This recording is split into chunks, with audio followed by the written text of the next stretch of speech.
¿Por qué sentimos miedo? Muchas veces ni siquiera nos preguntamos este tipo de cosas, simplemente le evadimos a ese sentimiento, evadimos al sentir miedo, no queremos sentir miedo, creemos que cuando sentimos miedo, básicamente lo que la vida nos está diciendo es que por ahí no es que paremos, es que nos vamos por otro camino, que mejor no hagamos las cosas. Y bueno, en realidad lo que la vida nos está hablando a través del miedo y a través de cualquier situación que vivamos, nos está diciendo es que todo y todos somos espejo de alguien o todo es espejo hacia nosotros. ¿Qué significa eso? Que cualquier cosa que estemos viviendo en la vida, cualquier, no sé, situación que nos incomode, cualquier persona que nos incomode, no sé si les ha pasado que uno muchas veces se junta con alguien y es como que, ah, qué fastidio esta persona, me cae como un culo. Y no entiende uno por qué es.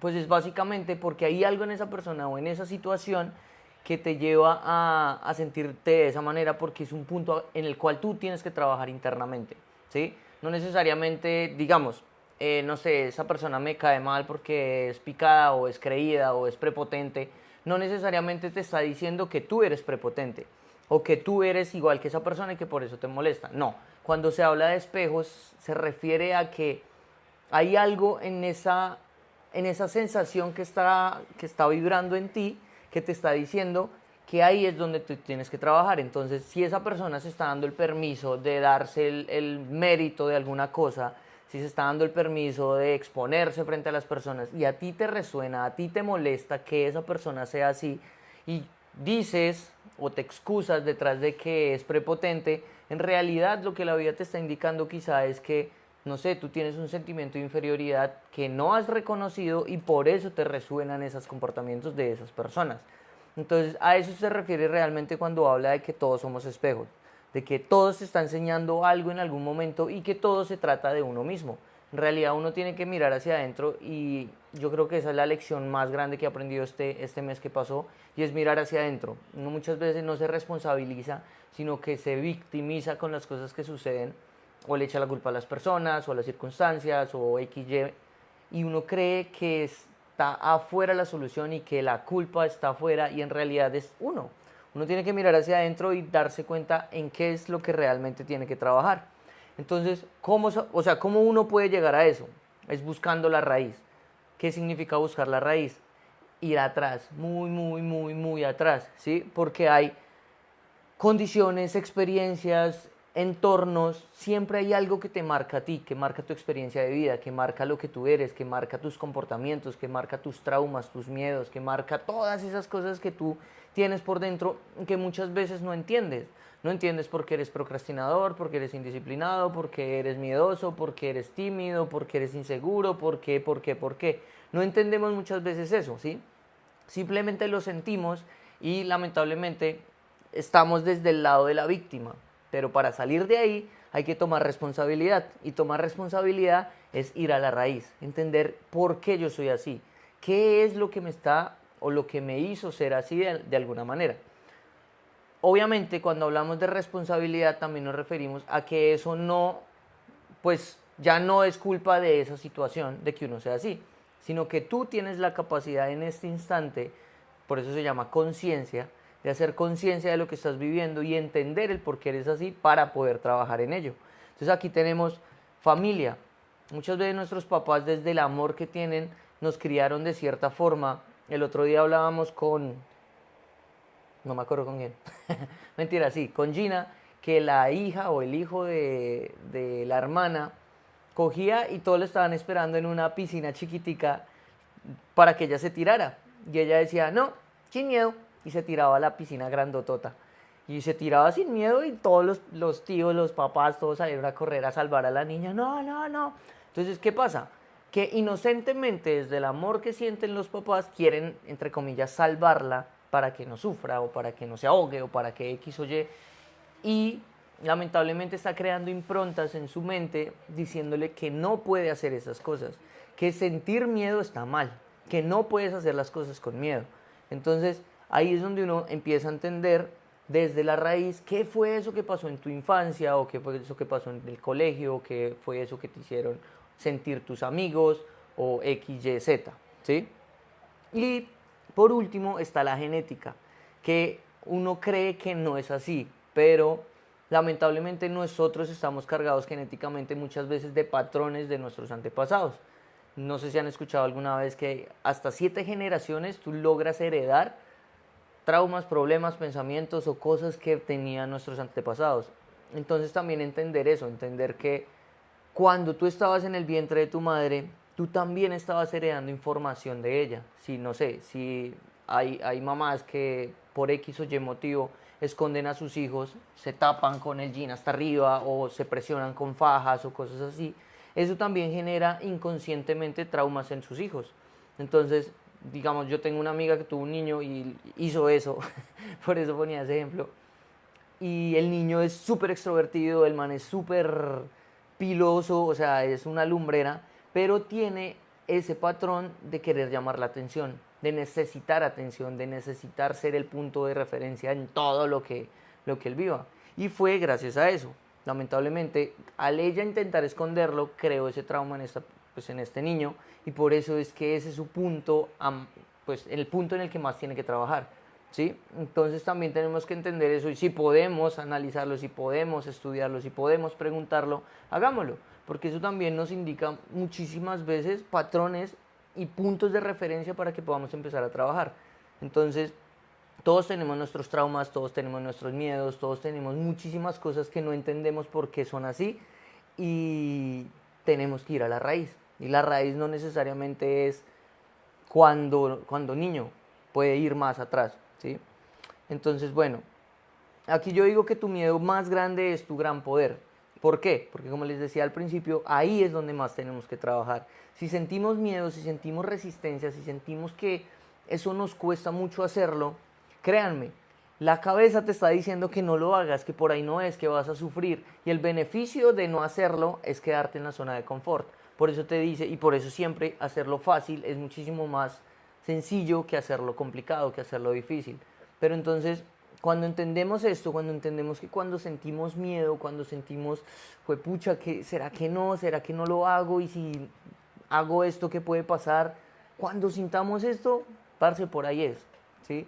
Es lamentablemente tu instinto de supervivencia diciéndote que no lo hagas porque puedes sufrir, ¿sí? Pero ahí es donde empezamos a entrar en el tema de recontextualizar las cosas y siempre preguntarnos por qué. ¿Por qué sentimos esto? ¿Por qué siento miedo de tomar esta decisión? ¿Por qué siento miedo de mirarme frente a la cámara? ¿Por qué siento miedo de mirarme en un video? ¿Por qué siento miedo de hablar en público? ¿Por qué siento miedo de exponerme? ¿Por qué siento miedo de X, Y, Z?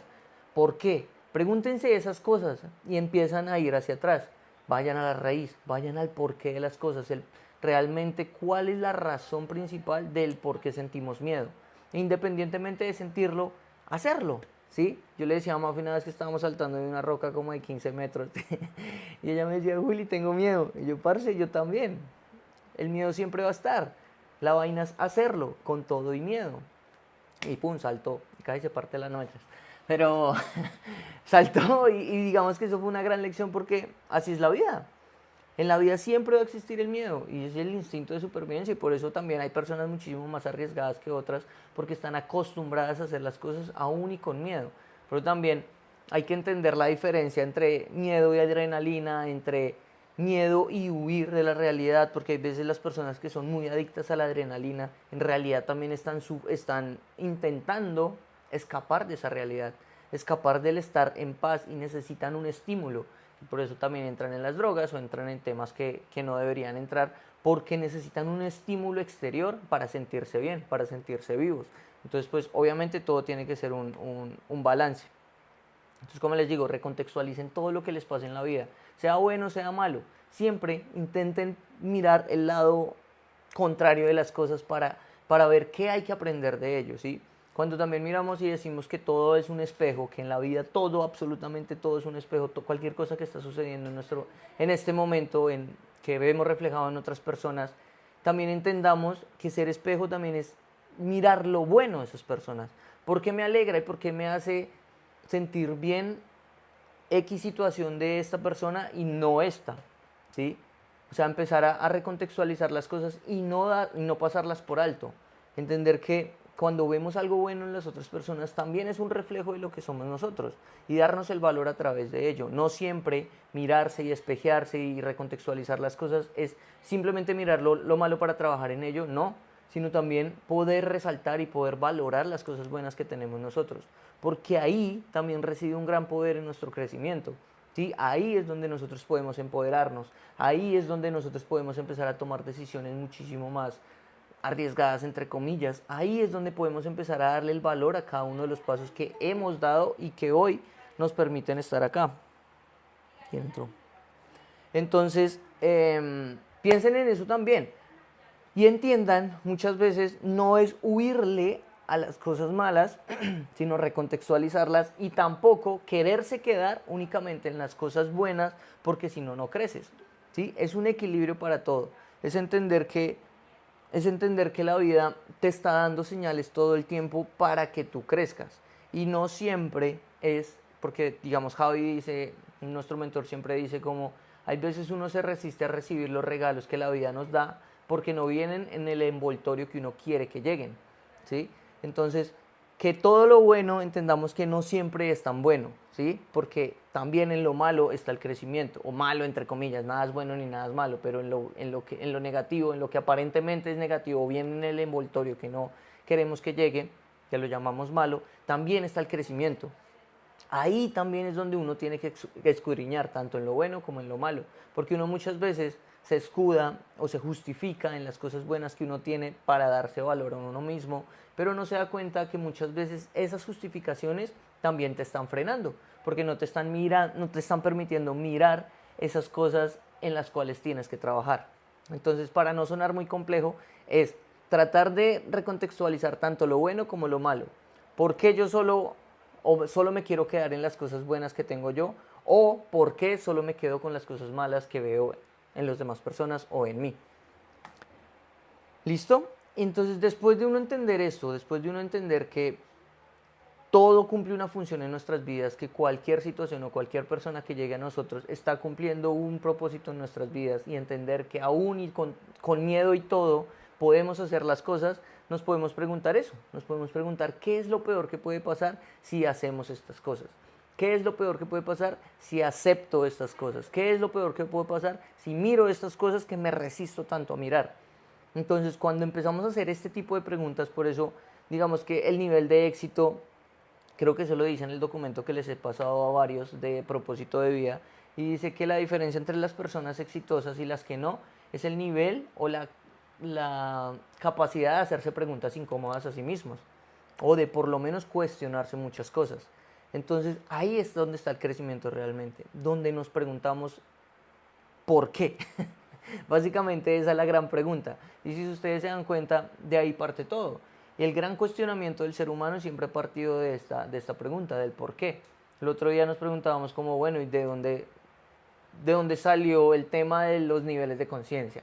¿O qué persona llegó a preguntarse qué significaba o cómo llegar a la conclusión de las frecuencias de las frecuencias o las vibraciones energéticas que tiene cada persona en los mapas de los niveles de conciencia? Que son temas súper complejos que uno dice, parce, ¿a quién se le ocurrió eso? Pero si vamos muy atrás, en la filosofía siempre la principal pregunta era el por qué, y por eso existe la filosofía. Y por eso también dicen que los más grandes filósofos del mundo son los niños, porque si ustedes se dan cuenta, los niños todo el tiempo están, ¿y por qué? ¿Y por qué? ¿Y por qué?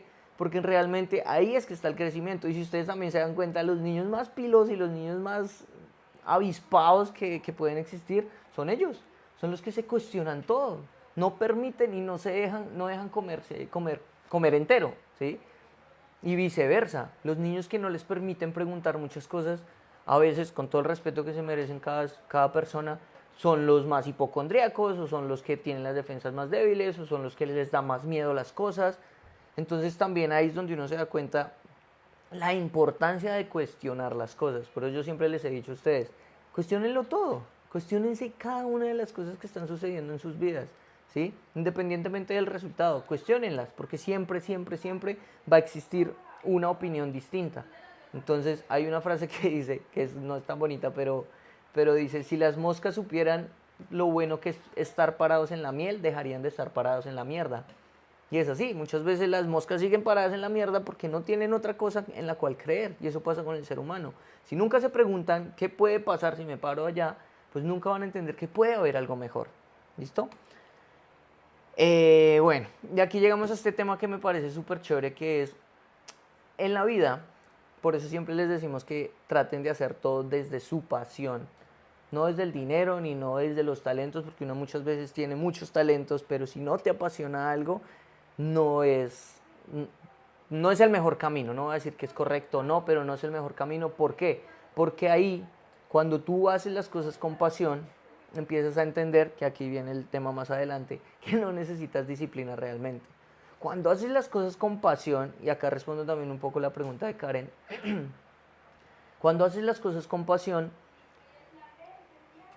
te mueven, te mueve a hacerlo, no los resultados, ¿sí? Cuando haces las cosas por dinero, buscas los resultados, sea dinero, sea lujo, sea fama, o sea lo que sea, buscas los resultados. Cuando haces las cosas con pasión, buscas disfrutar el proceso, y esa es la gran diferencia.